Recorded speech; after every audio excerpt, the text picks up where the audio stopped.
الله الرحمن الرحيم. معانا 2 من اعضاء الحمله، نتعرف بحضرتك. يسرية سالم. والانسه اسماء مرزوق. طبعا مش انسه صح؟ طيب احب اعرف انتوا ليه جايين من نيويورك مخصوص هنا لحد جيرسي؟ علشان احنا من افراد الحمله الانتخابيه الشعبيه للسيسي. طيب ونشاطكم ايه النهارده هنا جايين عند الكنيسه؟ ايه الفكره من هنا عشان نتصور مع الناس ونقول لهم ان انتوا لازم تروحوا تصوتوا، وكلكم لازم نبقى ايد واحده، واعتصموا بحبل الله جميعا ولا تفرقوا.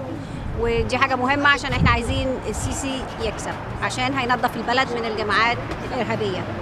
حضرتك هتنتخبي مين؟ السيسي طبعا، اكيد طبعا. طب اشمعنى السيسي بالذات؟ يعني ايه الفكره وحببك ان خلاكي اشتركتي في جماعه مخصوص عشان بتساند السيسي؟ لأنه هو الوحيد اللي هيقدر يقوم البلد دي على حيلها تاني إن شاء الله.